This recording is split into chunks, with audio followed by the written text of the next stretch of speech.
السلام علیکم ګران شاګردان ولادي وک چې روغ جوړ باسه. راځو د نن سبق ته. د نن سبق چې دی هغه بیا هم په انګریزي کې لنډې جملې دي چې موږ یې په ورځني ژوند کې بیخي ډېرې زیاتې استعمالوو. ډېرې کوچنۍ جملې دي، ډېرې اسانه خو ډېرې زیاتې مهمې دي. د دې د نه زده کړې په وجه باندې هم ډېر شاګردان د ورځې په دوران کې په سپیکینګ کې مسلې لري. نو راځئ دا راسره وایاست، راسره یې زده کړئ، تلفظ یې هم وایاست، په زور یې هم وایاست چې ژبه مو پر واوړي. Do your best. Do your best. خپل پوره کوشش وکړه. Don't be quiet. Don't be quiet. غیبت مه کوه. Don't bargain a lot. Don't bargain a lot. ډېرې چنې مه وهه. Don't be afraid. Don't be afraid. ویرېږه مه. This money is funny. This money is funny. دا پیسې جعلي دي، نقلي دي. I will do my best. I will do my best. زه به خپل پوره کوشش وکړم. Have a seat please.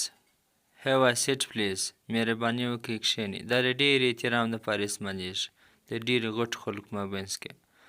I don't care them. I don't care them. زه د هغو په کیسه کې نه یم. زه د دوی په کیسه کې نه یم. پروا نه کوم. We all are your fans. We all are your fans. موږ ټول ستا مینهوال یو. I got scared very badly. I got scared very badly. زه ډېر بد وبېرېدم. badly معنا په بده توګه، ډېر بد. I lost my money.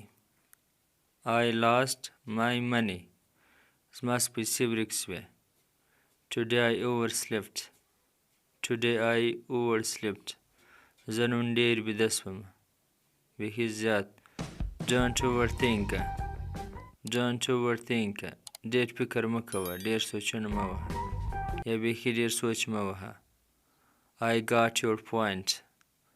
I got your point.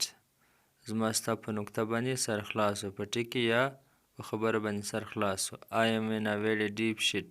I am in a very deep shit. زه په ډېره بده ستونزه کې یم. په ډېره بد حالت کې یم. He is very bad sick. دی ډېر بد ناروغه دی. The public is starving. ولس یا عوام د لوږې مري. It is up to us. دا در موږ پورې مربوطه دی. پر موږ پورې اړه لري. Never mind this. دا هېڅکله په کیسه کې مه کېږه. خوا مه بدوه. Sleep tight or well. ښه ویده شه. Think well before you speak. ښه فکر کوه د دې څه مخکې چې وږغېږې. دا زموږ د نن سبق. کمی سبق ورسوی وي ویډیو ولیکئ. ویډیو لایک کړئ.